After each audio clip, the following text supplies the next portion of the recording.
All right, that was Tone Space with the Todd Danio. You know what I mean? You know what I'm saying? You know what I'm saying? Tone Space, the Todd Danio. You know what I mean? I thought of something I could rap about real quick because I was seeing this online. You know, if you've been following the Tekashi 6ix9ine story, I found this part very interesting. It's a video that surfaced that TMZ had leaked where young Tekashi 6ix9ine some months ago was caught by a paparazzi. A paparazzi filmed him and got him on camera, allegedly making threats at Chief Keef's cousin Tato. You know, if you're familiar, 6ix9ine was beefing with Chicago, specifically Chief Keef and specifically his cousin as well, you know, for a little while, a few months ago. And he was caught on camera saying that he has a 30-pack on Chief Keef. And translation, $30,000 on his head. And he even specifies in the video, he says a 30-pack, then he says 30,000 cash. You know what I mean? Now there's a lot of different speculation. Some people say he was just trolling in this video. Some people say he wasn't.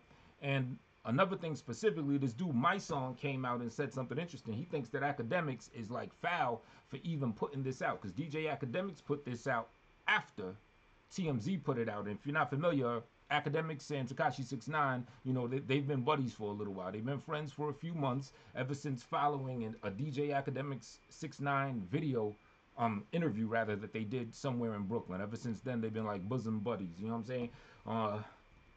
So I want to know what you guys think. Do you think that DJ Academics, who is a hip hop reporter and he's known to unbiasedly, you know, as a reporter, you're supposed to unbiasedly bring news. You know what I'm saying? So being that this is a hot topic, of course, Academics is going to cover things related to 6ix9ine's trial, to the trouble he's in and everything. So I'm going to play this video. This is what Academics put out. And y'all tell me if you think that he was foul for putting this out, even though it was put out in other avenues, such as TMZ. There's a dude, Damas Live, that was going to put it out. So in my opinion, it's not like he broke the story. It's not like he's snitching totally. But, you know, let's play the video real quick, see what you think.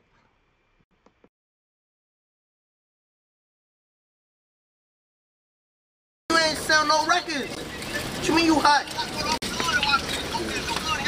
I'm good in my city. Nigga, I'm good at. When's the last time something happened to me in my city? When's the last time I happened in my city? That's a fact. And I'm there all the time. And I'm there all the time. And I'm there all the time. Tell them. Where you got a show in New York? Because that shit not selling out. You mean Chief got a, you mean Sosa got a show? Hey, you want to link up though? I ain't been hard with you, bro. Where you at, love? Where you at? Matter of fact, I'ma just, listen, matter of fact, I'ma just get your address. I know where you at. Don't worry about it. You hear me?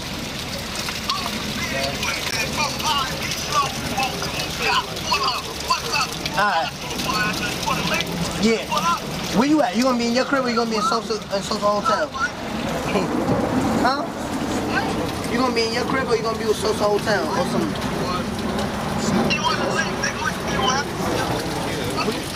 Where you gonna be at? I got a 30-pack on them right now, bro. 30-pack. Swear to God, I got a 30-pack, bro. What's up, family? What's up, family? Cash. What's going on, family? Check it out. Alright, I won't play the entire DJ Academics video because I don't know how other reporters feel about you playing their entire content. So I'll just stick with just that one excerpt that's been, you know, floating around. Now, the question is, you know, was DJ Academics foul for reporting that and for playing that in its entirety and doing a video on it? But I will summarize the point that he was bringing up by doing this. Now, in the video, in the DJ Academics video that this is in, right after playing that, he goes on to say that, oh yeah, there's another very important piece of information. 2 days after that was in that video that you just saw is when Chief Keef and his cousin Tato were shot at in Times Square in New York. You know what I'm saying? So, chain of events. Tekashi's on the thing saying, got a 30-pack on your head right now. Yo, I swear I got a 30-pack on him. Blah, blah, blah, blah, blah. 2 days later, Chief Keef or Tato gets shot at. Now, the shooting that, you know, happened towards the direction of Chief Keef and Tato, as I believe, is in the indictment against, you know, 6ix9ine's crew and everything. But as I understand, 6ix9ine was not in town for that, and him specifically is not part of that particular crime, right? So Academics reasoning, he said that, he said that in the video. He said, well, 6ix9ine is not part of that Chief Keef Tidal shooting at event that happened. So, he even said, that, playing this video isn't really going to have any bad repercussion on 6ix9ine, right? Then he also went to explain the reason why he played it is because he just wanted to highlight a point, which honestly is a very good point, because as you saw his man Shotty, and you saw people around him. Now Shotty and all these people are older than 6ix9ine. They got him by maybe at least 10, maybe 15 plus years. I don't know exactly how old Shotty is. I think he's at least 35. 6ix9ine is 22, right? So Academics' point was that they shouldn't have been letting them talk that reckless just out in the open. You know what I mean? When there's people recording, because there was a paparazzi right there. There's cameras. There's Instagram posts and live Instagram views, and every time someone recognizes him and stuff. So it's not like 6ix9ine was unaware that there were people there recording. You know what I'm saying? So Academics was saying like, yo, Shotty should have been, and the people around him should have been way more cautious in allowing 6ix9ine to be talking all that reckless. You know what I'm saying, in the video, while being recorded on video and stuff. So that's the whole point of why DJ Academics did that video. So the big question, as I said, was Academics foul for even putting that out if 6ix9ine is supposed to be his man? Now I'm gonna say this. On one hand, it's like, all right, Academics is a hip hop news reporter, so like I said before, as a hip hop news reporter, you are supposed to be unbiased. So even if that's your man, you're supposed to bring the news to the forefront. That's on one hand, right? As far as your job. So as far as him doing what his job is, he did right. You know what I'm saying? Because as I said before, he didn't just break this story. Even if he would have broken that story before TMZ, technically it would still fit under the auspices of Academics doing his job. But then you have being a friend of the young man in question. You know what I'm saying? So did that violate their friendship? And quite honestly, I say it does. Now you have the competition between, do you follow 100%? Do you just go 100% hard body with what your job is over your friendship with the person? I would say if I were in Academic shoes, I would not have put that video out whatsoever, even though it broke in other news outlets and everything. Cool, all right, then that means it's already out there. I don't even gotta put the news out. It's not like people ain't gonna hear it. So why do I gotta be the one that takes part in having this news story for the views? Fuck it, it's out there. You can watch it from them people, Shoot, I might do a video and maybe make a little blurb and say, hey, you might have heard of this video out there. Shit, I might even try to, smoothen it out and say that, yeah, dude's just trolling. Yes, I would put my friendship with someone, especially if it's a good friendship, I will put my friendship with the person over my actual integrity of my career and whatever I'm doing, with my work. Especially if the issue at hand has such hard, very big consequences, of like potential life in prison. You know what I'm saying? Even if of course one of my man's a year in prison, I'm willing to sacrifice not covering that particular piece of information on behalf of my friend. So yeah, personally I wouldn't have done that. Can I say that Academics was wrong for doing that? The only reason why I can't is because it's something like it's one of my philosophies. I'm not the type of person that just says my way is the right way. My way is the right way for me. You may agree with what I'm saying, you may not. But everyone got their own path. Everyone lives their own existence. You know what I'm saying? So, he's got to follow his own path. Now, I also think that that Academics is actually wrong in one of the things that he's assuming, because he put this video out under the assumption that it will have no legal recourse to 6ix9ine. Now, some people saying, well, it's just circumstantial information. You can't prove that a 30-pack equals putting a hit out on the dude Tidal's life. You know what I'm saying? Even though, as I said, in the video, you hear the dude say 30,000 cash. But at the same time, all right, so let's say, Academics is correct that in that indictment against, 6ix9ine's peoples, his crew and everything, 6ix9ine himself is not involved in any of the information in the indictment that has to do with them dudes getting shot at around Times Square, right? Which was 2 days after this, right? I don't know. To me, it just seems like it's common sense. Well, once this piece of information is revealed, then isn't it possible that the prosecutors and investigators may then study this piece of information and then add him to that situation? Or at the very least, let's say like if he's right and 6ix9ine will never have anything to do with that shooting situation, regardless of this video or not. Still, it's a good potential, or it's a potential that 6ix9ine may end up having to go to trial in front of a jury of his supposed peers. You know what I'm saying? And if that's the case, they do it all the time. They use rap lyrics, they use interviews. It's very possible that they will take this video, whether it has to do with his indictment, the specifics of that thing or not. They may still take this very video with that segment and play it, to a thing of jurors. You know what I'm saying? Who's gonna be like, damn, because they're trying to run with the notion that 6ix9ine was not part of the gang that he was with, that he was just doing everything for entertainment, just for the music and just fronting to sell records, right? And that he wasn't really calling any shots and anything like that. But if you watch this video, I don't know, homie kind of looked like a little, like a boss, like one of them little runt bosses from the 50s. They got the big, you know what I'm saying, brolic ass niggas around. I'm like, yeah, I'll be out by shepherd time. Them little niggas that ran shit. He was kind of talking, kind of like a kingpin in that motherfucker. So that's my thoughts on it. And then other people are saying that they still believe that 6ix9ine was trolling, and that wasn't really, it didn't really have anything to do with anything serious. It was trolling. Now, here's the only thing that's wrong with that.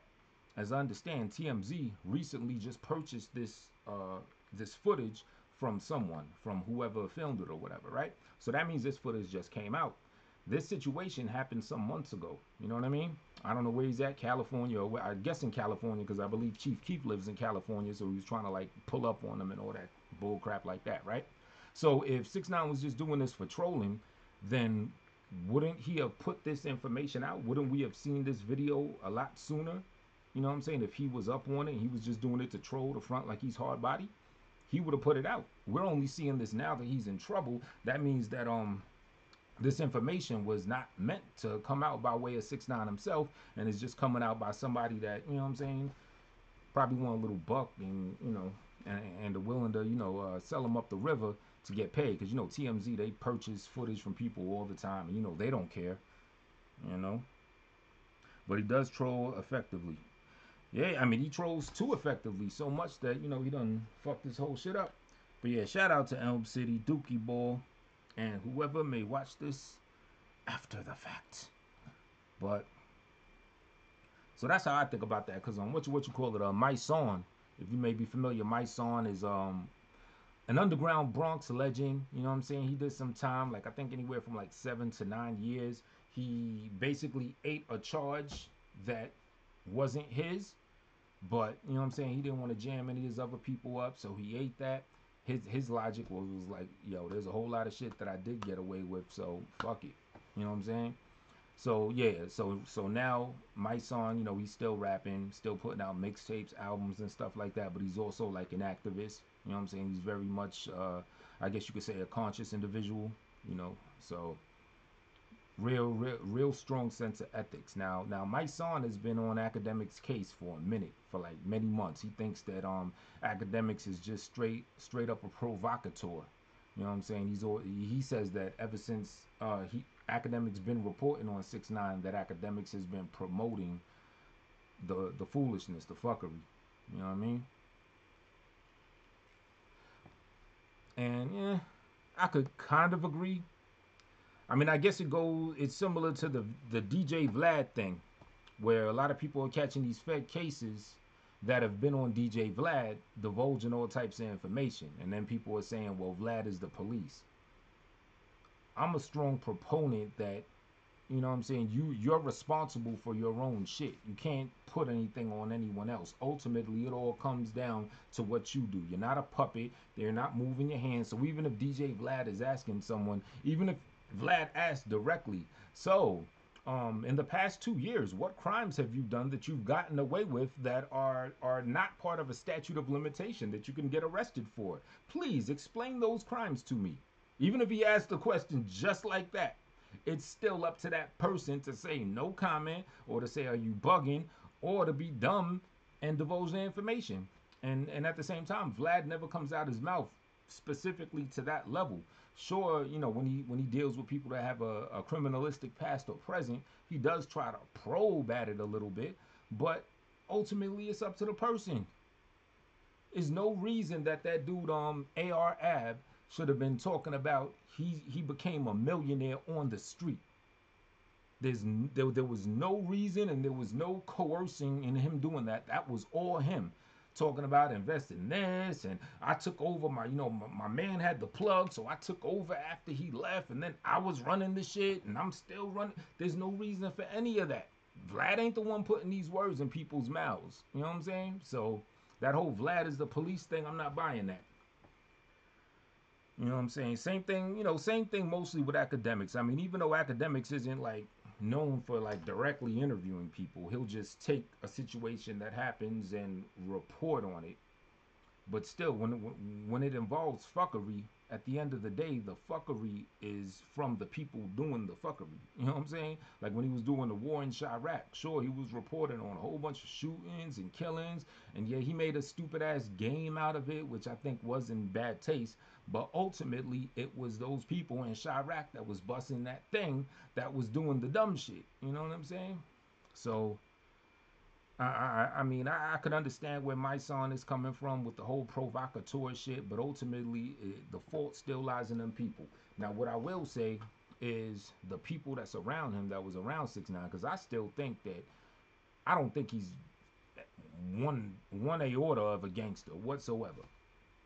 You know what I'm saying? I remember seeing him back, in Brooklyn and in the corner store and stuff like that. I said this before. He's just a little, just one of them little kids out there, Spanish cat.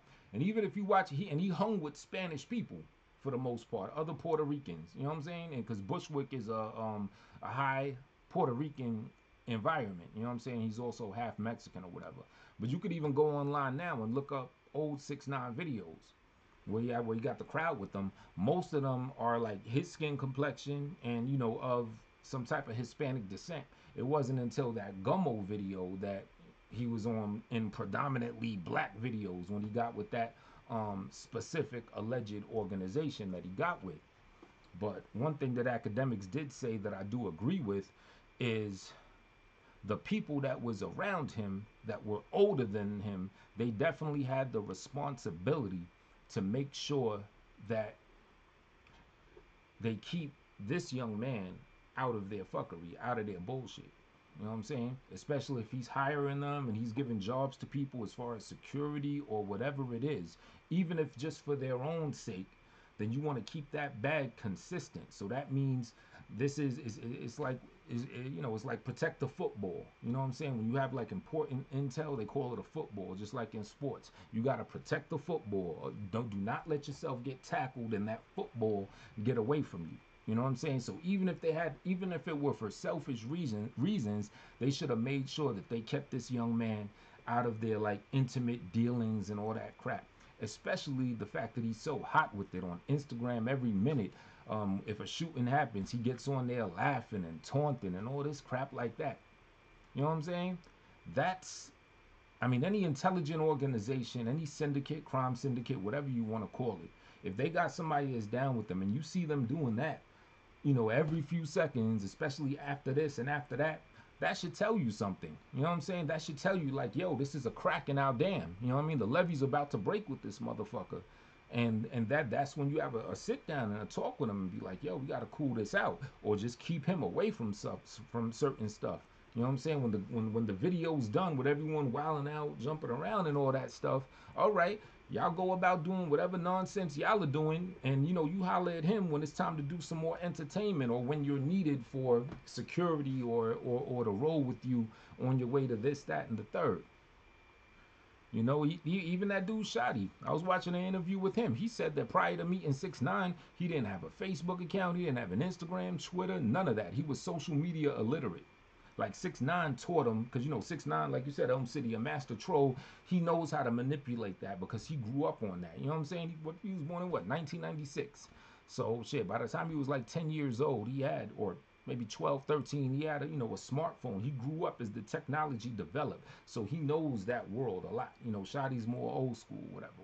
So yeah, it's cool that this young man was able to teach him about, how to operate and manipulate social media.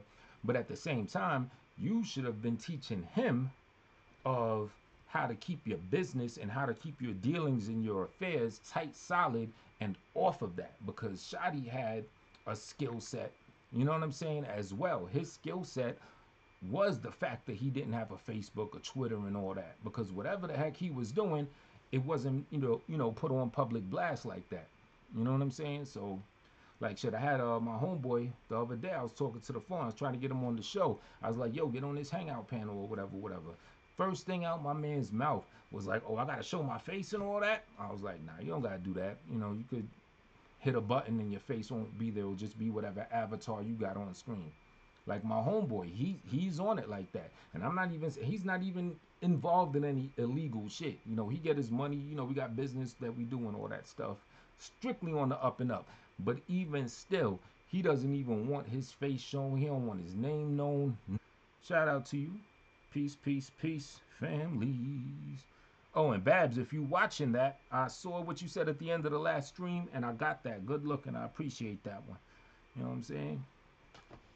So on one hand, I do agree with the dude Myson, but on the other hand, as far as like academics being ultimately responsible for some stuff, nah.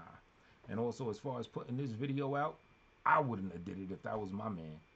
But I'm not gonna, you know what I'm saying, just vilify Ack for doing that, because Ack is Ack. He's the one with the 2 point whatever million and a business and having to, you know, weigh the factors of doing this and doing that, you know, for whatever he's building and he's doing. So, you know. But yeah, that's about it. I'm gonna do I'm gonna do a little test run of that radio show real soon. The space station. Fuck around. I might even freak that joint tonight. You know, just get a bunch of songs together and let them shits rock. It'll be like a late night little test run. And then eventually, I'm going to start doing the radio show on the regular, holler at a couple people with the businesses so I can promote their business during the commercial break, then let the underground hip-hop or whatever music play and, you know, just rock out. I'll do it on this main channel, and then after a while, once I congregate a nice little crowd or whatever, what I'll do is I'll switch it to a brand new channel. What I might do is during a stream where I got the radio shit playing, just in the middle of it, I'll be like, time to flip it to this next channel, and then just kind of like make people migrate by ending it on this channel, restarting it on the new channel so people could just click it and subscribe minutes later. You know what I mean? And the Battle Rap Live, I'm gonna start talking about hip-hop in general, you know, top hip-hop stories, shit like that.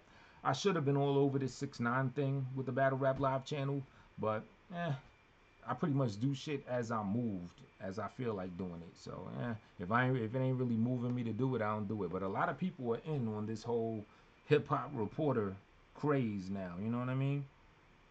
I mean, some of the shit, I just feel like I'm too old to do it. Like, some of these people are kids. Like, for example, 6ix9ine is with some other dude, Trippie Redd's ex-girl, laying up. And, you know, we got like 30-something, 40-plus-year-old people reporting on that. To me, I just can't. I just can't. To me, that's just too much. That's too much teeny boppery. You know what I'm saying? Because Shorty that he was with is probably a little 19-year-old girl. And it's not only that they're young, they're also young little motherfuckers. You know what I'm saying? 6ix9ine, only 5'7", and then he with this probably like 5'3" little tiny little thing that barely finished high school. And then the other dude, Trippie Redd, he only a little short motherfucker, about like 19, 20 years old. And then here you're gonna have a grown ass 6'6" dude on the microphone reporting about that shit on. Yeah, I just can't get myself to do certain things. Certain things I'm just a little bit too grown for. But the stuff that I am able to tolerate, I will be on Battle Rap Live, reporting and getting busy on that. So what I'll do is after this video's up, I'll put the link to the Battle Rap Live in the description. I'll put the link to the space station for the radio show. If I have it, I'll put that shit in the description too. I think I did make a channel for that, you know. And where we at? Trying to get this chat room back open. That motherfucker's Ultimate Warrior in this thing. YouTube Warrior, rather. Pardon. Peace, peace. YouTube Warrior. Why you don't cook the bum? He calls you out all day, man. let's talk about it. You know, we'll chat about that real quick. Cause Jimmy, a couple people been saying about this too. Now this channel ain't really doing all the sector stuff like that. I got the other one for it, but you know, I'll entertain that for a hot little second.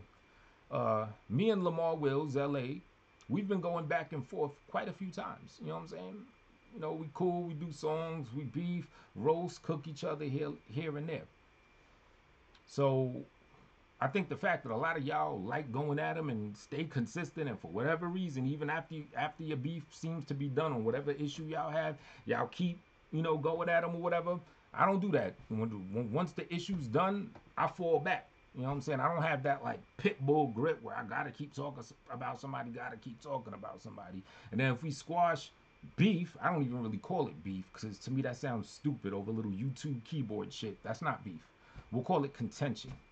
After the issue of contention kind of dies down, I'm chilling. You know what I'm saying? And then if we get back on some, you know, cool terms and build and make music together, then that's what it is. You know what I'm saying?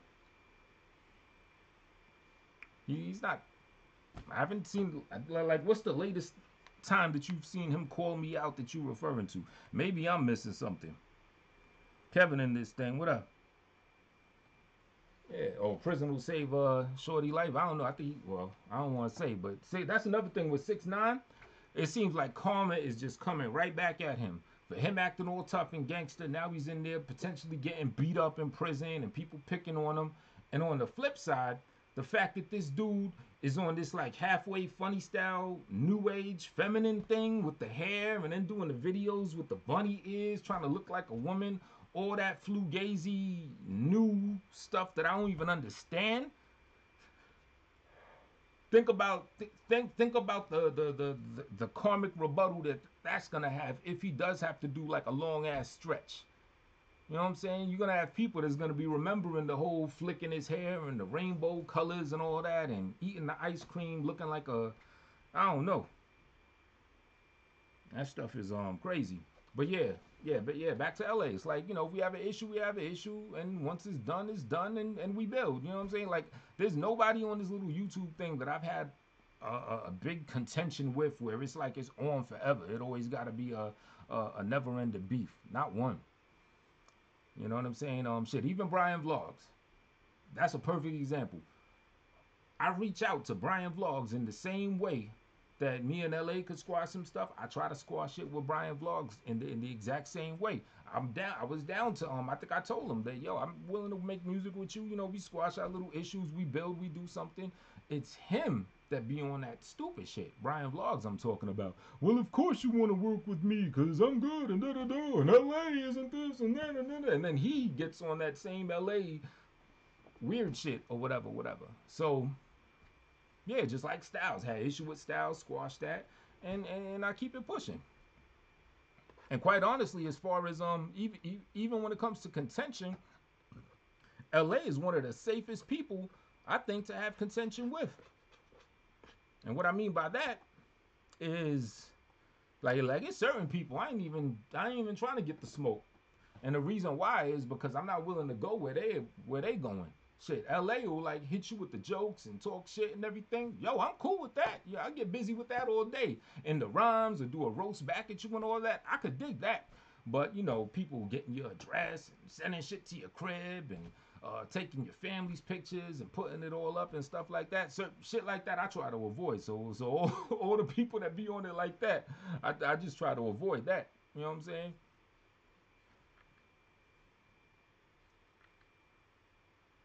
Man, boy, 6ix9ine is a funny motherfucker, but he be doing unnecessary shit. Yeah, he do. But shit, right now, I don't know. All that like metrosexual shit he's on, I think that's whew, that's gonna be a tough one. You know what I'm saying? Them lifers, them people that's about that, you know, that booty hole action, and they see this dude, you know, and then they seen him on Instagram or whatever stuff they get to see from the outside world, see him in the pictures doing this with his hair and all that old weird crazy stuff. I sure hope that he either cuts his hair or, well, yeah, cut your hair. If you end up having to do a stretch, you know, you better rock a baldy or something. I think they make you do that anyway. But That shit's crazy. And they said they got him in a place for weirdos. He was in this spot called MDC that, you know, wasn't protective custody, like a little holding place in Brooklyn or whatever.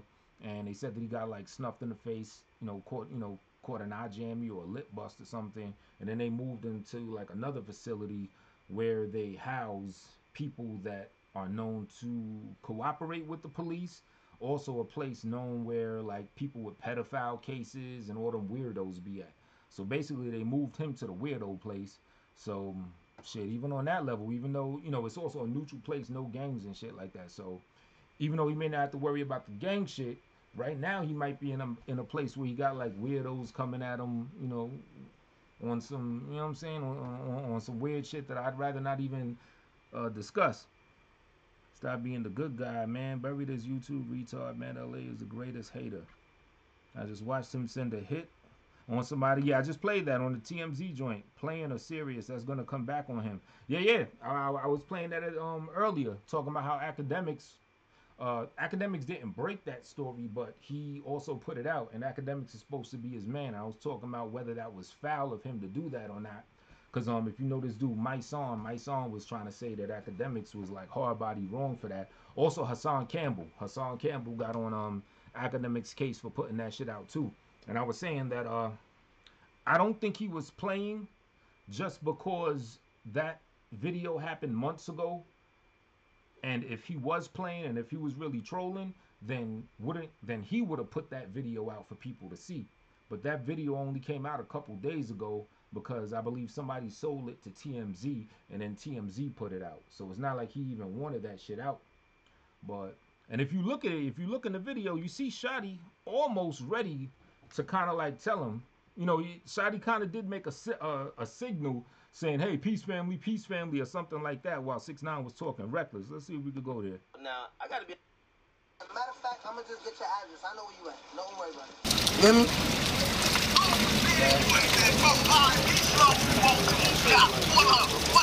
Alright. Yeah. Where you at? You gonna be in your crib or you gonna be in social hotel? Huh? You gonna be in your crib or you gonna be with social hotel or something?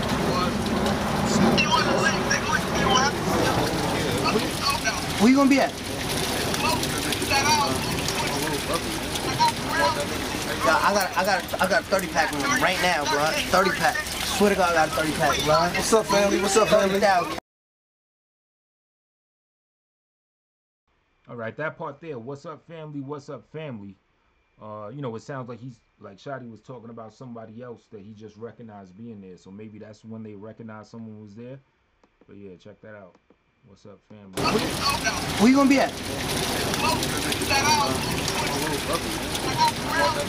I got a 30 pack right now, bro. 30 pack. Swear to God, I got a 30 pack, bro. What's up, family? What's up, family? Cash. What's going on, family? Check.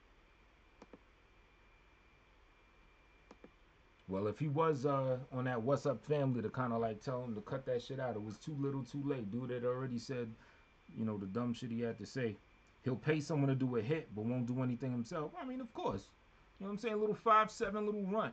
You seen him in that fight, in that airport shit. Moneymaker of the gang, he funded everything and paid everyone. Woo! He wasn't a savage. Yeah, man. I don't know. It's such a convoluted situation because on one hand, I do think he was just like a dumb little kid that just got led astray by some older gangsters that pretty much wanted to use him and, you know, for his fame, for his clout, for his money. And, you know, at the same time, probably welcomed him into the fold. But then as you pointed out, the fact that he had bread, it's quite feasible that he was funding certain things here and there. You know what I'm saying? I mean, I don't know. I can't say for sure. But yeah, didn't he look kind of like a boss in that video? You know, sitting there, where you at? Yo, I got a 30 on him, blah, blah, blah, blah, blah, blah, blah. You know what I'm saying? He did sound like somebody that was, you know, holding his own shit down, you know? And I was saying, even if because academics were saying that is not some evidence that could be used against them because 6ix9ine is not involved. Because, you know, 2 days after that is when supposedly Chief Keef and Tidal got shot at. And academics is saying that this part cannot be used in that because 6ix9ine was not part of that in the indictment. And my argument is, well, once the courts see this video, the prosecutors, the investigators, are they not going to be able to add him to the indictment in light of this? And even if they don't, still, if this shit ends up going to trial and they try to run with the narrative, which is a very feasible narrative, that 6ix9ine was not a real gangster and that, you know, he was just doing this thing for entertainment, but he was just rolling with these people and they were kind of like, you know, manipulating him and everything, they could still use this video, even if it's not evidence, they could still use it as far as, you know, to show his character, to say, well, shit, look at this. He looked like he's holding his own pretty well, putting hits and all that, you know. Am I nagged? I don't think you nagged. This shit got that show hide feature, so that's probably what that is. But I don't know. So yeah, that's a real convoluted situation. Quite honestly, if dude does get out and doesn't do any time whatsoever, then I'm gonna be looking at him suspect like people look at T.I. suspect. I mean, quite honestly, I think he's gonna tell anyway, no matter what. What you said back up here, let me see. 6ix9ine was never a true gang member. His manager was Blood, and that's how 6ix9ine was surrounded by the Bloods and got their support. Yeah, exactly. If you look at his old videos, his older videos, you see him like with a bunch of Spanish dudes. Even when he was first like rising to fame and some of his first like Instagram videos, even after that Gummo song came out, you would still see the people. You could tell his A1s from day ones. There was, you know, of a Spanish cast because he's from Bushwick, Brooklyn. I used to see him out there. You know what I'm saying? He rolled with a bunch of like Spanish cats. He did have this other crew, this like hip hop crew that were kind of like nerdy little kids or whatever. And actually, that's where he got all that that yelling in the mic shit because the other kids that he was down with, they were more on some like nerdy hip hop shit. They weren't on any gangster shit or nothing like that. They still do shows locally in Brooklyn and New York and everything. But his whole style, I forget their name. If I knew their name, I could put it in the thing so y'all can hear their music. They pretty much do that same type of rap, that da da da da da da da da da, that yelling in the mic. So I think 6ix9ine took his shit from, you know, from them and just ran with it. Let's see. Oh, you are nagged? Oh, well, if you anybody don't block nobody forever. You know what I'm saying? If you send them to the cornfield, don't make it a permanent ride. You know what I'm saying?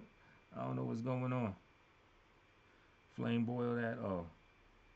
Stop being the good guy. What else is up in here? What you said? Why don't you cook the blah, blah, blah, blah, blah. Yeah, that's another thing. I can't make another man my focal point. I'm sorry. You know, I understand whoever got issues with LA for whatever reason you got them for. I'm not trying to, you know, weigh morally if you're right for it, if you're wrong for it. I'm just saying focus on another person for long extended periods of time. That ain't for me. If I was down with that, I'd have been just rolled the Tommy Sotomayor wave when I had issues with him. You know what I'm saying? And had chat rooms full of people that got contention with him, and you know what I'm saying? Just ride that shit out like True Freeman and what's that dude Zone or anybody else do? 70 plus, 80 plus people in the chat room nitpicking on them and everything. I don't know. I just can't do it. It just ain't me. You know? Like, yeah. And ain't nobody on this YouTube shit so far have I had a point of contention that was that serious. You know what I mean? And the ones that do go there, where shit could be that serious, I just try to fall back from and not even engage in any contentious way anyway. You know what I'm saying? The doc droppers, the this, the that. You know what I'm saying? Little words and cooking and roasting each other, that ain't nothing. I do it right back. You know what I'm saying? I gave Mike Mills the business on my other channel yesterday. So, yeah, it ain't like I just, you know what I'm saying, don't hit back. It's the fact that I'm not usually on screen for you to see me all the time or like that. Mainly I'm just on some chat room shit, or I might drop a song. So you know it maybe my shit don't stand out as much because I don't, you know, what I'm doing now, I'm not showing and proving with a show that often. So, but yeah, there ain't nobody that came at me that I just like stayed silent and didn't, you know, clap back at they ass just as hard. If he gets out, he'll probably calm down. That's another thing. If he gets out and it becomes widely believed that he had to snitch, what do y'all think? Do y'all think he still has a rap career, or do you think it's a rap? Is it a RAP or is it a WRAP? See what y'all think.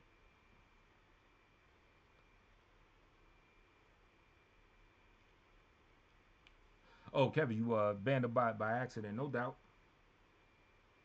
Yeah, I was working in the rain earlier. My shit was doing I was accepting, because, you know, I was doing that delivery bullshit. And, you know, in the rain, the rain will screw up your touch screen. I was accepting jobs that were too far that I didn't want to do, all types of shit.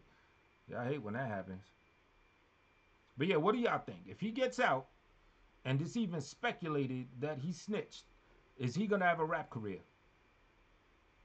Because I take somebody like T.I., for example.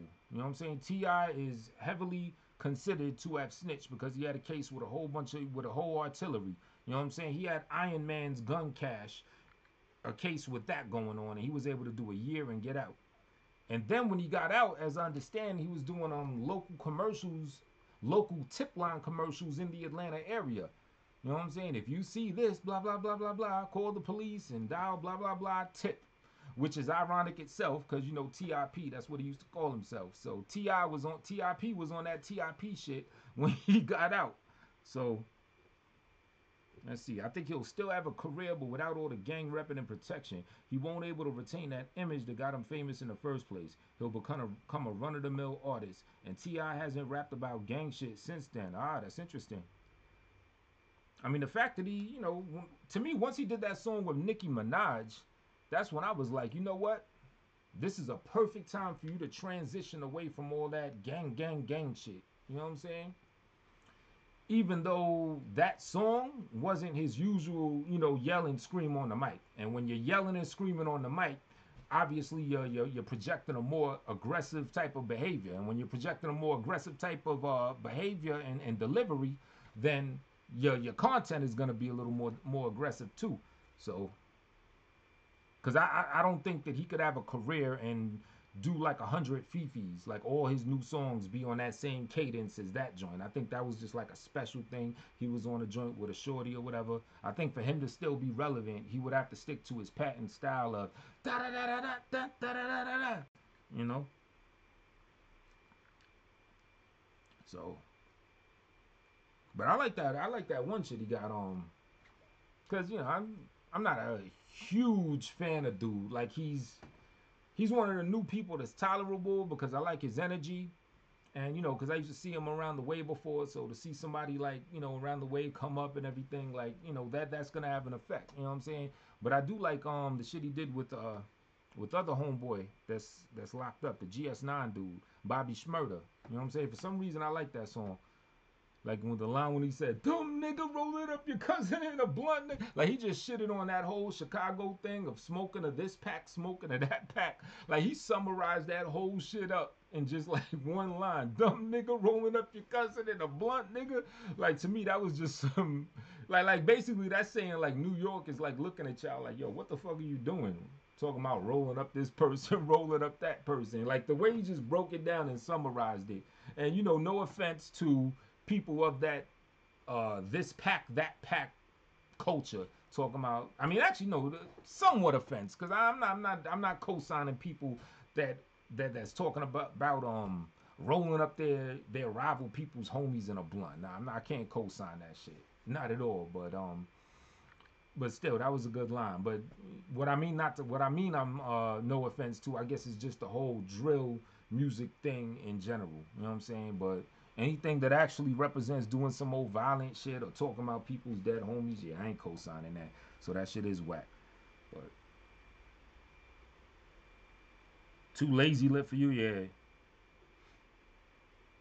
Stupid is his best song. Love it. Disrespectful as hell. Yeah, that shit is just crazy.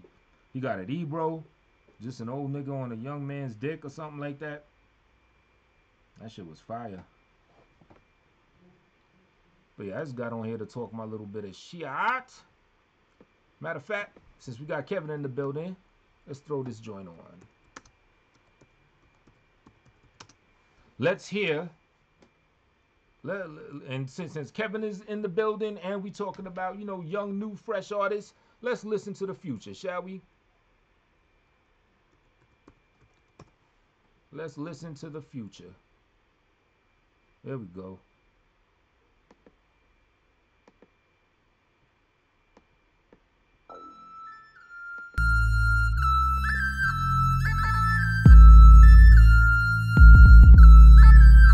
Look, statements ain't being made if I ain't speaking out and set the bar. How they tryna fathom so they reaching It's like I'm Danny Phantom with it, how I'm creeping on the beat, trying to keep me on the leash. How this working for you? Learn not to give a damn about what they demanding me. Splurged on the bar, sounding like I lost my sanity. Maybe I didn't, maybe I did, who really cares? I don't see no competition cause don't nobody compare to me. Care to be second, I don't think you understand it. That's rhetorical cause long as I am here, that's where you landing. Or maybe that's but that ain't none of my concern. Gave them all the middle finger when they told me wait my turn. Look, I'm about to shed a little light, so listen up, listen up. Flex and try to get your bars up. I know that may be hard for you cause you suck, but rest less cause I seen you niggas sleeping on me. And yes, that right there is where they be slipping, homie. Aviator shades, too shady, got 50 on me. Miss me with the funny nonsense, nonchalant to it. Say you want to smoke, roll a blunt, then nigga, I'm gross. Down from the style to the floor, that's gross. Fly through the city, lead the whole thing, bro. You better step down to me cause I'ma get it by any means. Any means. Down from the style to the floor, that's gross. Fly through the city, lead the whole thing, bro. You better step down to me cause I'ma get it by any means. I hate to see that everything ain't what it seemed. Used to think this shit was easy, but to me it seeming easier. Only thing that's missing is your people don't believe in you. I hit them with the straw, move on, cause I kid you not, I'm too broke. And I feel like I just might be on my way, but nowadays they be acting like the rich shit outdated. Hold up, this ain't no pager, nigga, I'm here to stay, little nigga, I'll up the wager on it. I felt like I was locked up in a cage or something until I started spitting bars and found a way out, no staying home. It's all fun and games till I start to play along. They say the line long, but my rain lasts long. So can you stand the rain? Cause I made the storm. They thought they had the game, nope, that's a false alarm. I be your favorite rapper till you wanna rap too. And when you less than number one, you'll be mad too. Down from the style to the floor, that's gross. Fly through the city, lead the whole thing. You better step down to me, cause I'ma get it by any means. Any means. Down from the style to the floor, that's gross. Fly through the city, lead the whole thing. You better step down to me, cause I'ma get it by any means. Mamma mia, let me get on and rock well. I'm gross like a shit, come piss blood cocktail. Squirt in your face in prison, I'm murdering a rhythm. I make give them the shakes, the turbulence may just get them. We great verbally grosser than AIDS in a mimosa. Raid licking off roaches, embracing shit in the toilet. With faces is full of syphilis, spaces gross as the sickest. Pus bubbles are popping, and this is some nasty business. Bitches with long titties, niggas and born strictly. Sword fighting, board biting, ripped from the schlong wispy. Something to make you throw up when Mia spitting the flow up. Yucky is eating throw up, or dookie right out of your butt. We sicker than meningitis, prolific relevant writers. As nasty as hugging nuts, it's trick with elephantitis. Pussy that's multicolored, get down and taste the rainbow. Nasty as Nas used to be AO. I'm just saying we gross.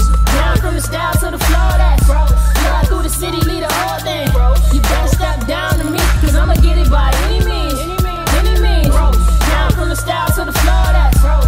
Fly through the city, lead the whole thing, bro. You better step down to me, cause I'ma get it by any means. Any means. Down from the style to the floor, that's gross. Fly through the city, lead the whole thing, bro. You better step down to me, cause I'ma get it by any means. Any means. Down from the style to the floor, that's gross. Fly through the city, lead the whole thing, bro. You better step down to me, cause I'ma get it by any means. Any means.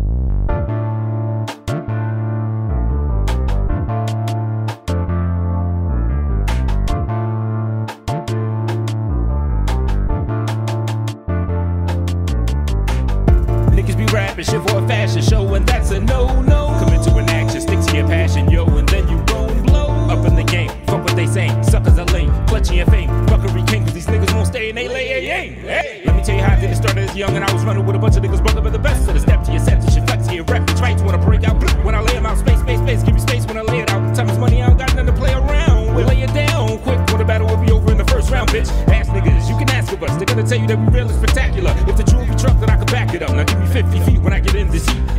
Niggas be spitting that shit that is soft. Be leaving rockers while I'm taking off. See out my verse, be the first thing ever to leave the earth.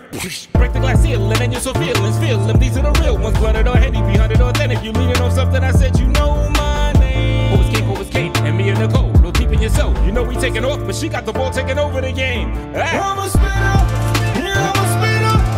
Hard hitter, boy, spinner, I deliver. I'm a spinner, yeah, I'm a spinner. Boy, split y'all if you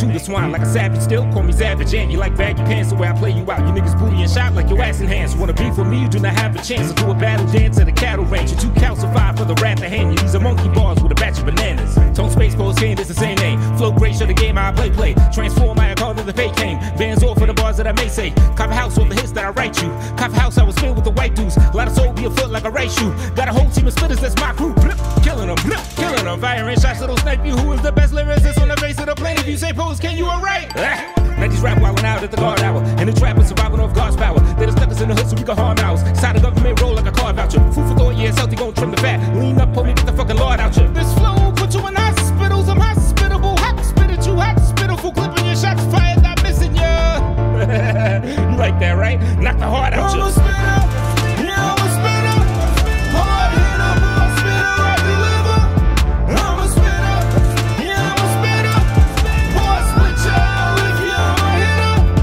I'm a spinner, yeah, I'm a spinner. Hard hitter, boy, spinner, I deliver.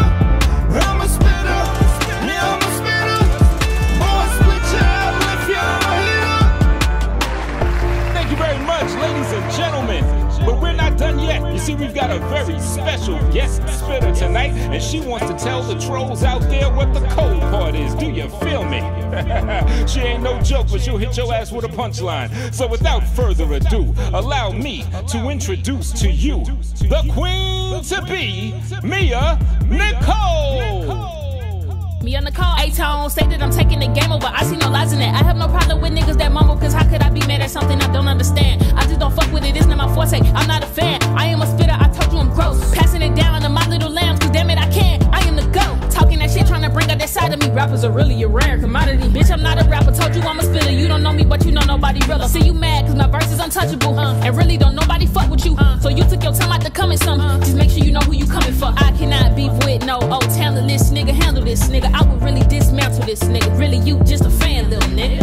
I'm on my body, you're nothing at all when you standing beside me. Bitch, I'm a real spitter, you talking your slobber. I'm dunking on niggas a lobbing that shit up the tongue. Like Space Jam and I'm Jordan. I can't stand no waste of ass and put your face down in some water. And just forget to stand up. Like you forgot to man up. Yeah, and your arch nemesis daughter really is the hardest hard pill to swallow. No matter what you saying, I'm a win regardless. She a spinner, yeah, she a spinner. Hard hitter, boy, spinner, she deliver. I'm a spinner, yeah, I'm a spinner. Boy, split y'all if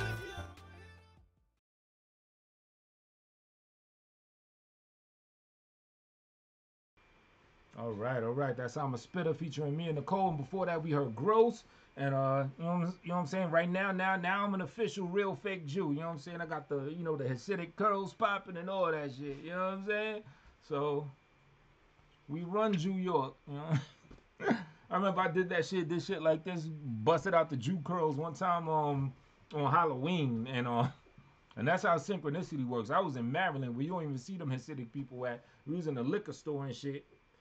Copping some drink, and in walks a crew of them Hasidic Jews, with the curls spinning, and them niggas was like looking at me laughing and shit. And you never see them there. I was in Silver Spring, Maryland. You never see them peoples out there. Now you see them shits, them folks in Tekashi's hood in Bushwick, cause that's right near the fuck is that neighborhood? Is right next to Bushwick. I forget the name of it, but a few blocks over is the shit Jay-Z's from, where Marcy is. Not Myrtle. What's the name of that fucking area? Ugh, it escapes me. But yeah, Tekashi's in like an area where you'll find them Hasidic cats, and yeah, they be rolling deep. And put on the yarmulke, right? Oh shit. I think I got it at home, man. My mom said I got like a, I could have put. I don't got exactly a yarmulke, but I got a like nice knitted joint that one of my ex made for me sometime. But yeah, they be deep. They got their own projects. Like, that's one thing I could say. I mean, they definitely faking the funk on that, on that Jewish stuff or whatever. They ain't no descendants from any tribes. They definitely hijacked that whole system and all, but they stick together. Anytime you got a crew or you have a community of people that have their own projects, you know what I'm saying? The project's supposed to be a government subsidized thing for people. But no, the Hasidics, they got their own projects. And what I mean by that is them joints are a whole lot cleaner. And then they got like this extra attachment to them. Like that's how you could tell if you see like a and a Hasidic project housing place or whatever, because they got like this extra shit that's attached to it that you don't find in any other projects. So from the lowest of the low, from deep in the slums to the richest of the rich and the, you know, damn near 1%ers of the world, they stick together, and you know their business is on. Yeah, the Zaya, I can't stand them motherfuckers either, to be real with you. Let you know the Jews feel. Jewish scripture lets you know how the Jews feel about everyone. Yep. What's that shit? The Talmud? Yeah, the Talmud go hard talking that old bullshit. If you are a practicing Jew, then you are a racist. Yeah. You a fan of this chick? That's what's up. Yeah, check her out. I got the SoundCloud up in there. Yeah, them niggas got their own projects, and you know they roll deep. You know, I don't know if you're familiar to how they rock out in New York, but they roll deep. They do this old crazy dance and stuff. Sometimes, like during certain supposed Jewish holidays, they have like this big ass truck that comes down that sounds like an ice cream truck, and they just blast that whatever music they got, they blast that joint mad loud, and they be out there dancing and doing their some shit with they throwing their legs up, and they be in sync. You think that it's choreographed. You know what I'm saying? They probably got Jew dance class and everything where, you know, them niggas be like doing everything in sync with each other, doing the exact same thing. And fucking, you know, we could talk about it real quick. You know, on 9/11, there was a lot of them, you know, they were doing they on top of cars doing the Jew dance when them buildings fell and everything. Because, you know, if you know that was a Zionist operated thing, shit, I'll say, you know, I'll say that it's almost a fact. I say that's a fact according to my belief. You know, y'all may believe different because, you know, the 9/11 thing, there's a whole bunch of different conspiracies. But I sure the heck don't agree with the official narrative. But, you know what I'm saying? If you look into it, you may find similar that, you know, that was a Zionist event. It was predicted. A lot of the Hasidics and the Jews that were supposed to work that day, they took off the day before. Like they knew what was coming. They knew what was going down, pun intended. And when them buildings were falling in New Jersey, they were these on top of their cars, you know, doing a two-step, doing a 1-2, doing their, you know what I'm saying, the yarmulke running man and all that shit. So, yeah. So that's a whole nother show. We could do a show about that. You know what I'm saying? Tiz in this thing. What's happening? Where was I on 9/11 happened? I was in Maryland. I was asleep. My man's woke me up. My roommate woke me up. And he tells me to, you know, put the TV on. So I puts the TV on, and I see I see the World Trade Center with a whole bunch of dust and debris and everything. And I'm looking at the shit. I'm like, oh, that's that shit from 1993. Because, you know, y'all may know that there was an explosion in World Trade Center in 1993 that, of course, didn't level the shit. But, you know what I'm saying, it was like some other shit they did. So I'm thinking, you know, I'm just watching a broadcast reflecting on that. Maybe it's the anniversary of the 1993 shit or something like that, right? And then my homeboy's like, nah, look, that shit's live. And then I see, like, the live button. Just like how when you get on YouTube and you get excited, you see somebody you like that's going live. It was like one of them things. I saw the red live button. I was like, oh, shit. And then I see people all covered in white. You know what I'm saying? I'm like, what the fuck? And then on the same channel, then they showed the Pentagon with the smoke coming out of there. And all I can say is from that day, it was like frantic because my moms are still out here. You know, a lot of my friends were there. I had friends that worked in the World Trade Center. In fact, my man Ant, another Anthony, one of my man's Ant, and my other man Scratchy, they both worked in the World Trade Center, and they would have been in there when that happened, but they were both just happened to be late for work that day. Like they wanted to get some breakfast or something, and they ended up late for work. And fortunately, you know what I'm saying, that saved them from being up in there. Only way to stop these people is reform the government and to take down capitalism. I agree. That's what gives them power. Gives them their power. Yeah, man. I mean, you know, that's a hard thing to accomplish, though. You know what I'm saying? Because we're like so deeply integrated in capitalism, and so many people are just 100% hard body with it. Imagine trying to like get the masses to, you know, to adapt to a more socialist or another type of economic system. Even the brokest people love capitalism. That's how much they got it like ingrained in our minds and in our psyche. You know what I'm saying? And also, you gotta, you know, I'm sure as you know, people love their comfortability. Even if you're broke and hungry, 9 times out of 10, that's why a lot of people remain broke and hungry, because they're broke and hungry. But routine breeds comfort. You know what I'm saying? Day to day, same old shit. That's why they give us a lot of routine.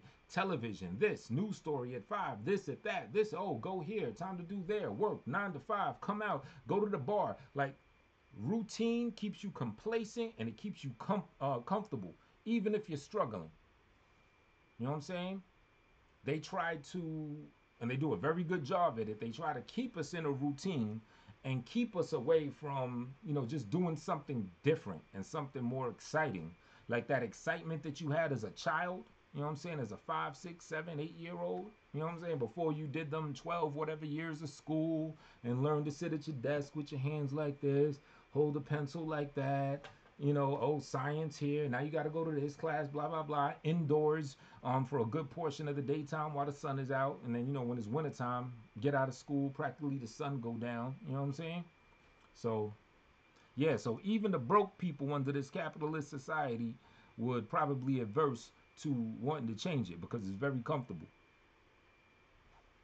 Blacks are obsessed with capitalism. Yeah, we spend a lot of motherfucking money in the thing. Everyone always clowning each other because they have a bit more scratch. Yeah, because they have a bit more scratch than the other person. Buying Gucci and Jordans, using their money to attract women. Yep, they conditioning us to be slaves. Absolutely. Absolutely. They say the black dollar is one of the strongest ones. They're not trying to actually educate us on what matters. Yeah, man. To be such a marginal percent of the entire country's population and still to have that much powerful of a dollar being spent, you know, feeding the machine, that shit is crazy. I think I read somewhere that even with technology, like iPhones and phones and stuff, they said, yeah, black people have like a remarkable amount of the major purchasing of, you know what I'm saying, of technology when technology comes, like lining up for iPhones and shit like that. Like, yeah, every time some new sneakers come up, you know, in New York, I see it, you know, your Foot Locker on this street, on that street, you see lines around the corners, people waiting for, you know, the new kicks to come out. Now, I used to 100% think that shit was crazy until I figured out that, you know, there is a big market in sneakers. Like, some people just do that as a hustle. You know what I'm saying? So, shit, if you're going to wait, if you wait 2 hours online to get some sneakers that you paid $300 for that you could sell for $1,500, you know, then I could see it being worth it. Can't even pay their rent or child support. Right. What's going on with Black Friday this year? I didn't hear the usual people getting trampled, rushing in stores. You know what I'm saying? Like every Black Friday we see that. We see the videos of just people acting disgusting, pushing niggas over, and fat people that suddenly are able to move fast that day just to get a TV and all that stuff. I didn't see stores get bombarded. Maybe it's because I ain't been on, you know, because I ain't really been on Facebook like I used to. So, but even on YouTube, I didn't see any Black Friday horror story videos. Of course, less than $1 to make in China. Yeah, I heard like sneakers. I don't think they cost any more than like $3, and that's being real generous. Yeah, they mad cheap to make. I don't even care about fashion. Like I used to be, you know, interested in that and dipped and like. From high school's where I first caught it. Before high school, you know, when I wasn't really making my own money and stuff, like my moms didn't care. She didn't care if I had the fresh kicks, none of that. She wasn't trying to hear that.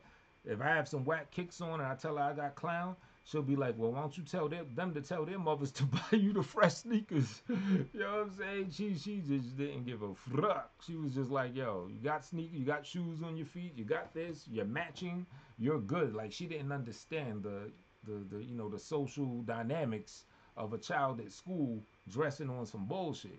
You know, like I wouldn't do that to my kids, to be honest with you. Like I wouldn't teach my kids to be materialistic or to think that matters and everything. But I mean, on a level of, social norms as far as for them not to look like oddballs and shit. You know, they could have the fresh shit. I mean, they'll have to earn it. They gotta prove. You know what I'm saying? They gotta work for it one way, be it good grades, do your chores or something. But you know, I make sure they're freshly dipped and everything because I understand the social dynamic or whatever. But it wasn't until high school that I really got started getting dipped because you know I'm from Harlem, but in high school I went to school in Brooklyn, the Brooklyn Tech. And Brooklyn is like, you know, I'm from the east side of Harlem. West side of Harlem is a little more has always been a little more fashion savvy. East side is kind of like the gutter of Harlem. You know what I'm saying? The broke po folks people. The poest of the po is the east side of Harlem. So when I went to high school in Brooklyn, it was, you know, it was a whole new beast, whole new borough, whole new way of life. I mean, you had your Deceps, you know, a crew called Deceps, stand for Decepticons. They made sure they stayed fresh. You know what I'm saying? You had your low lives, and low stood for polo, like the polo gear.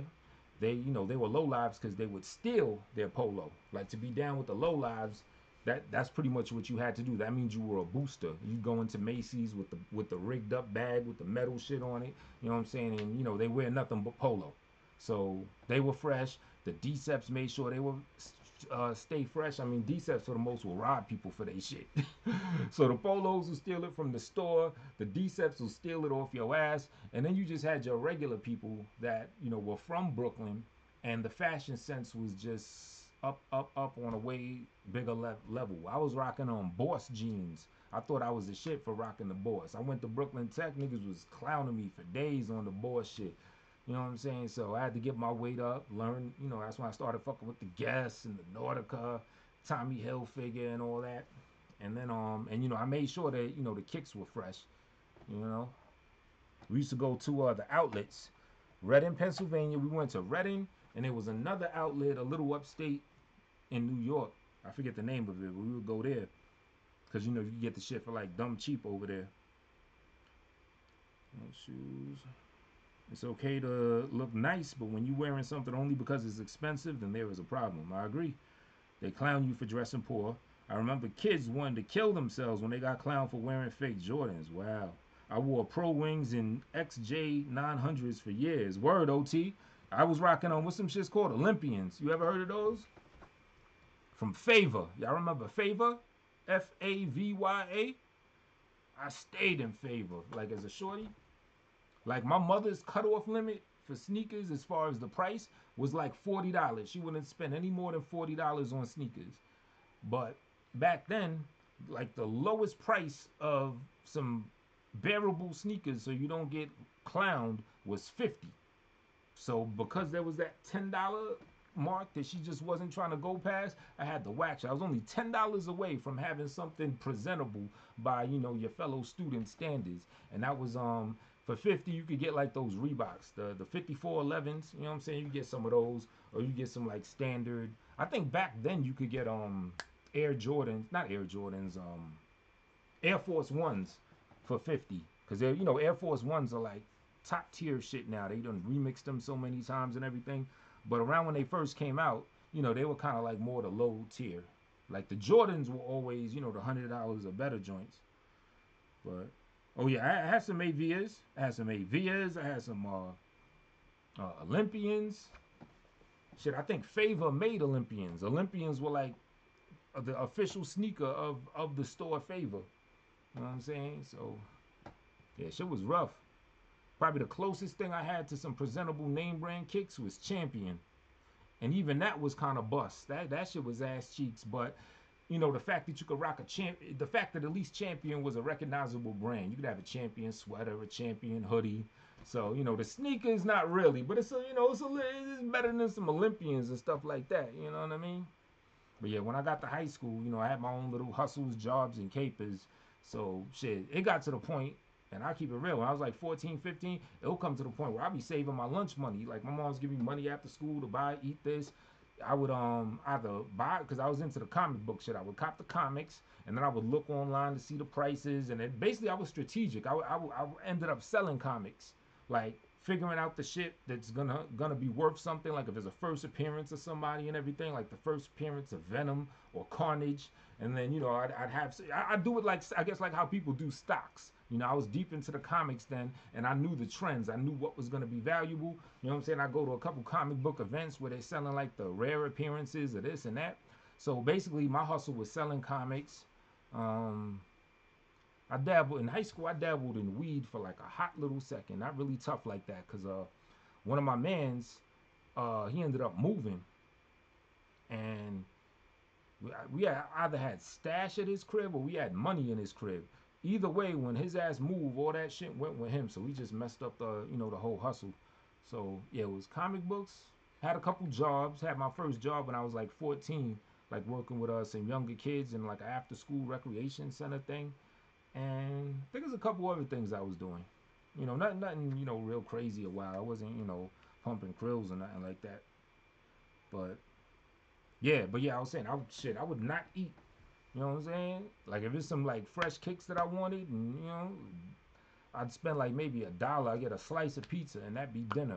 And you know, I'd be saving my bread and you know, doing my little hustles and shit. And I'd make sure that the kicks was fresh. And you know what I'm saying?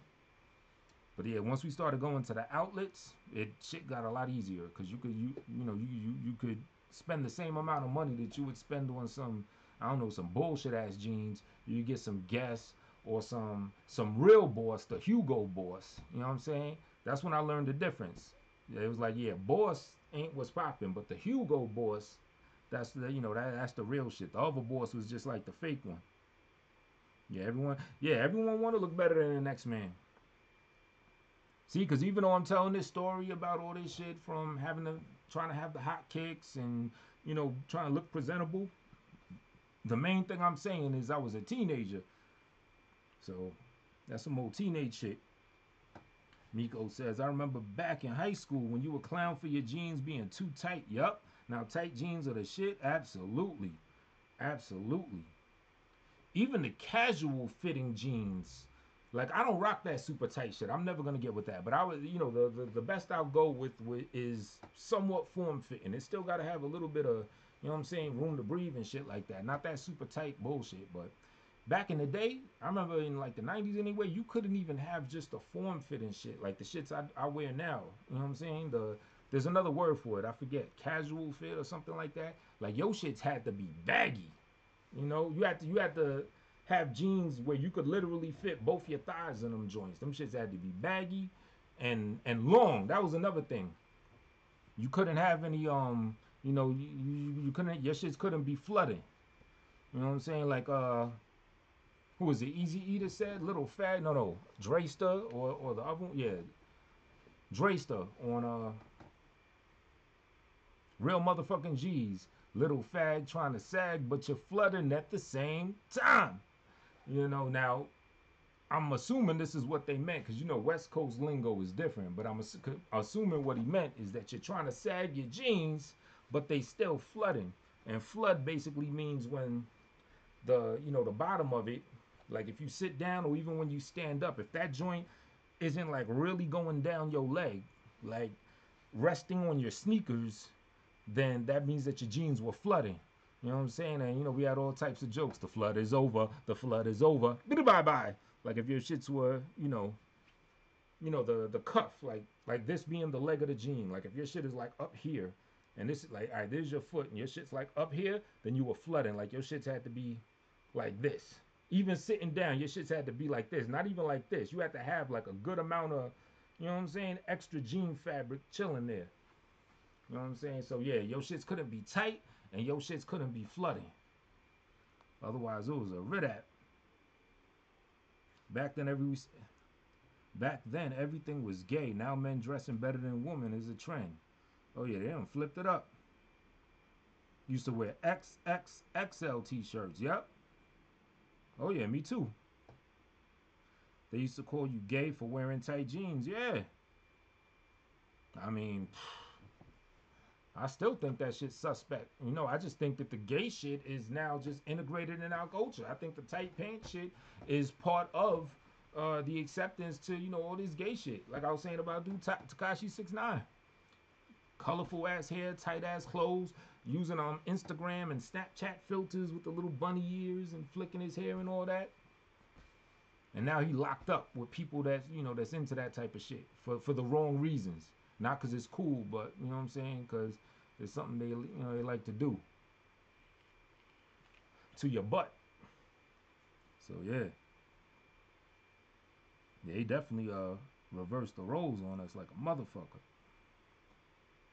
But yeah, once I turned, like, when did I stop really caring about having a mega fashion sense? Probably around when I was 25. Because even in my early 20s, when I was more, I say more involved in the street and like a hustler, and, you know, I had like the big 40-inch Jesus piece, and I was like Coogee everything. You know what I'm saying? Because my man, his nickname was the Coogee King. He put me onto the Coogee, like in the early 2000s or whatever. So everything was Coogee. I was just copping like mad Coogee. One of my other mans like hit a lick. He was working in a store, and this dude, he quit and robbed him the same day. And he comes back to the crib, because, you know, you stay at my crib sometimes. Like, my crib was like the party house for a minute. So he comes back to the crib with this big ass garbage bag, and opens the garbage bag up on the bed, and voila, a whole bunch of Coogee, a whole bunch of Gucci, and this and that, a couple bags and everything. I'm like, yo, what did you do, B? He's like, oh, I caught him lacking. You know, we used a different term at the time, but he caught the store lacking, so he just left with it, with their whole inventory. Yeah, you know what I'm saying? So he hit me off with, I still got the sweater that he hit me off with. Yeah, I'll probably wear that soon, because it is getting, cold and shit. But yeah, he hit me off with a dope ass Coogee sweater and a couple other joints I ended up buying from him. So yeah, I was like Biggie said, Coogee down to the socks. Like when MOP said, "What that Coogee looking like pajamas?" Like, I felt that line. That shit hit me, because that shit did look like pajamas when you have the matching sweater and the pants. Yeah, I had like this lime green Coogee suit, like a lime green this, and you know, with the pants, I'd rock it with some Jordans, that whatever the flyest Jordans were back then. I'd have the Coogee hats. Prison ain't nothing like the outside world. It's like entering another realm. Takashi gonna learn soon. Man, I really do feel for the boy, man. It's one of them tough things. I want to say I hope that, you know, he skates on it, but it's kind of like, you know what I'm saying? He was wilding. I mean, what can you say? And I know too little about how much he was like in fact hard body involved in. I ain't even gonna go as far as to say that anyone deserves jail, but well, let's face it, there are people that deserve jail. So I'm not even gonna say he deserves jail, but it's hard for me to just like say, oh, I hope he gets off, without knowing all the details. That's another thing I don't like. Like, you see a lot of news outlets, like hip-hop people and reporters and everything, supposed to be unbiased. And when a rapper's locked up, no matter what the situation, they're like, yo, free this one, free that one. And even the fans, of course, free this one, free that one. And then you look at the shit that they're locked up for, and it's like, yo, but he murdered somebody. And he murdered his own friend because of this or because of that. And, you know, so I'm not really too willy-nilly to throw around the free this one, free that one thing. You know what I'm saying? I believe that there are certain crimes that people, you know, need to be punished for. I'm not saying necessarily this young man in this situation. So I guess the best I could say is I hope he deservingly comes home. You know what I'm saying? Rainbow hair gangsters. Yeah, that kid be bugging with that. I don't get it. But what was I gonna say? Some shit about something. I forgot. What time is it? 8 people in the thing. I was watching LA early. He was like, yeah, don't watch the numbers. I was 25. I stopped giving a fuck. Like now, like I don't dress like an asshole, like a bum or nothing. But I now my only concern is making sure I match and making sure my shit is clean. If it's something that I like, I'm a rock it. I'm a copy. Like this shit. I think this is a brand, just happens to be a brand. I don't even know. I think it's American Banana Republic or something, but that's just, this shit could have been, you know what I'm saying? What's that shit? Polo ASSN, that fake ass polo. This shit could have been in Kmart on some no brand shit for like $8. I'd still copy. I'd look at this part to make sure that this shit ain't no fugazi shit that you put in the washing machine one time and it runs off. As long as the quality good, I'll rock it. You know? Sneakers, I still ain't rocking any Skippies. I don't care. Now that's one thing that you could say that the ignorance done got me that much where I'm not that mature yet where I could just rock some old, you know, whatever. some you know, off-brand kangaroos or something like that, or some, you know, Olympians if they still make those, or the Mavias and shit. I'm not on that level yet, but at the same time, I'm not seeking for, you know, the latest Jordans or the Kanye joints or the foam posits and all that. You know, I'll just cop some shit if it look cool and I like it, cool. And then also, now I wear a size 17, so it's also like, you know what, I gotta take what I could get. So I kind of had to learn my lesson on that level too. Like, it still got to be Nike or Adidas or something of the top 3 or 4 name brands, but you know, as long as the shit fit and it look halfway good, I'll rock it. Because, you know, at a size 17, you can't really be that too picky anyway. You know what I mean? But yeah, as far as like all that expensive shit, then I ended up losing a lot of my clothes anyway. Because back in those days, you know, on the grind, doing this, moving from place to place, and I had moved out my crib, coming back to New York when I was like, what, 24, 25? And then my man that was my roommate, he still stayed there. And then he ends up moving out. And I still had a lot of shit there. Like, I didn't move all my shit out. You know what I'm saying? Like, I had big things of clothes. Like, closets full of, like, just materials, just full of fabrics. And, you know, I'm telling my man, yo, how am I going to get this stuff? Because he said he had his shit in storage. And I was like, yo, when we going to get that? When we going to get that? I was trying to get up with him so I could get my shit and, you know, have him bring it to me. And, you know, he kept postponing it, putting it off. And basically, I suspect that he been done lost my shit. Because I think he ended up getting in a situation where his housing shit wasn't too good. And I ain't find this out till later. Like months later, I found out that he was sleeping in the street and everything. And then one day I actually ran into my homie during the time that he was homeless, but I didn't know. I ran into him and I was chilling with him for a second. And, you know, his fragrance game wasn't right at all. You know what I'm saying? He was, you know what I'm saying? He smelled like, you know, gutter. Definitely, he was smelling kind of weird, you know what I'm saying? You know what I'm saying? So I was asking him, trying to ask him politely, asking him how he's doing, trying to semi-beat around the bush without just saying, yo, dog, is you living in the street? Because, you know, I might have just caught him on a funky-ass day, and I don't want to, like, really insult him like that, but he was also being, like, very reserved, kind of more quiet than normal. So it's like I knew something was up that he was embarrassed about, and then, like, a few months later, I found out that, you know, he was staying in the street and everything, and, of course, at this point, I wasn't really concerned about my shit, my clothes as much. I was more so concerned about homie's, you know, security as far as housing. And, you know, he ended up getting his shit right. And I think I asked him about what's up with my shit. And he was running that same old storage thing, kept running that storage thing. But I put 2 and 2 together. You asked out, you was living on the street for like months. My shit's gone. I already know what it is. You know what I'm saying? It's one of them things I just charge it to the game. I ain't try to like beat him in the head or hold him financially responsible. I'm like, that shit's just gone. Oh, me? Nah, how tall am I? 6'6". Yeah, surprising, but they do. You know where I get my sneakers from? I get them shits from the back of, what's that store? What I often go to, the back of Burlington Coat Factory. I get all my space boots over there. You know what I'm saying? And they be cheap. They be like $35, $40, maybe $50 at best for some like Air Maxes and shit like that, because they're size 17. Nobody else want them. You know, there was probably actually once upon a time, these sneakers were in Foot Locker. They had a nice little home in a prestigious store. Nobody bought them. And, you know, they sent them shits to a Burlington Coat Factory. You know what I'm saying? Burlington Coat Factory is like the foster home of clothing that, you know, nobody wants. So, you know what I'm saying? You know what I mean? I get my, I adopt my sneakers from Burlington Coat Factory. But yeah, now as a grown man from like 25 and up, you know, as long as the shit fit, it's cool, it look nice, it's clean, I'm good money with that.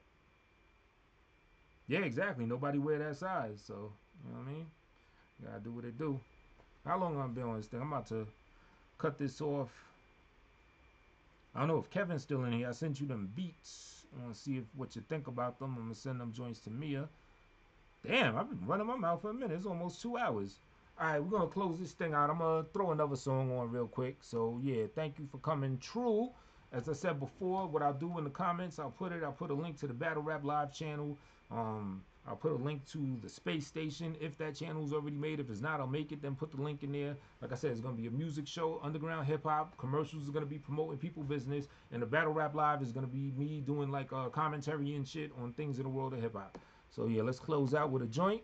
And I'm going to catch y'all later. I'm going to put on. It's a good song. Okay, I know what to throw on. All right, good people. This is the track you can hear on your way out the door while the club closes.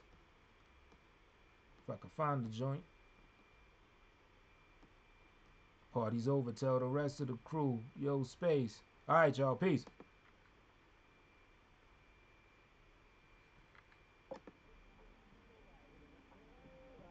I don't care. I'm dripping saucy, you know I don't care. I don't care. I don't care. I'm dripping saucy, you know I don't care. I don't care. No, I don't care.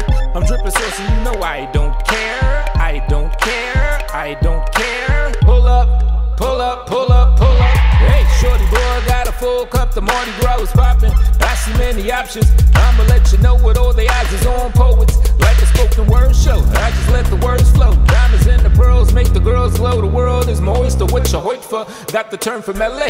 Shorties get hoit when I diss them, what they tell me. But I ain't trying to diss them just cause I ain't trying to kiss them. Save your post fellatio, mouth for a victim. And save your post on Facebook for something that's hitting. I'm in the studio with another bad rhythm. Let's get it, I'm a poet. So light it up and smoke it. And if you bout your shit, you got the proper lights to grow it. And you know it go, hey, hey, hey, hey, hey, hey. Rest in peace to space, space. This is Kane Day and they say, hey, hey, hey, hey, hey, hey, hey, hey, hey, hey, hey, hey, hey, hey,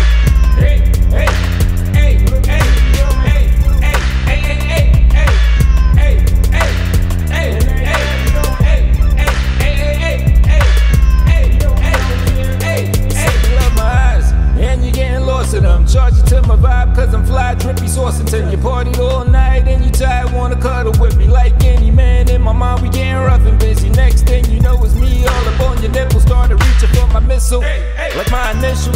Yeah, you keep it PC. Yeah, you know I like you, but I ain't trying to wife you. That's what it would mean if I hate you. It's a new twist. Most wouldn't do this. And 5 years down the line, they done moved in with 2 kids is stupid. So who sets the standards that we go by? Praises to the Most High and all I weigh my soul by. I say yeah, yeah, yeah, every time I see you go by. And too much cat calling, leave a verbal in your throat. Oh my is what she tell me. And she looking healthy, but I got too much to let her find. That's the real me. Get the capital. Hey, hey, hey, hey, hey, hey, hey, hey, hey, hey, hey, hey, hey, hey, hey, hey,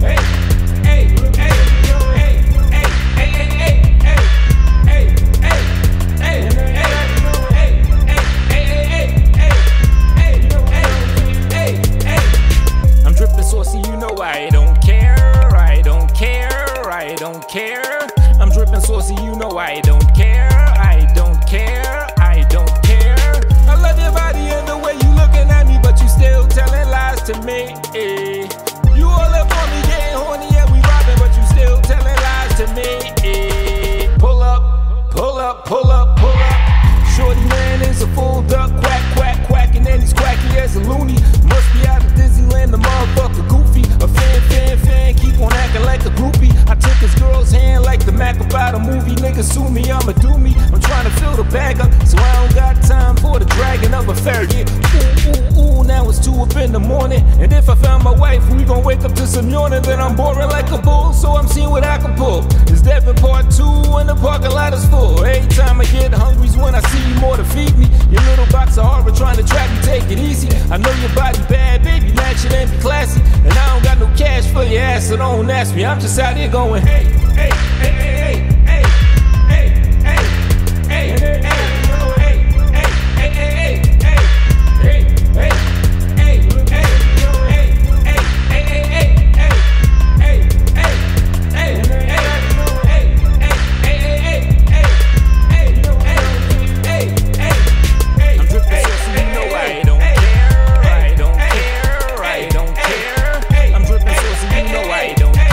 I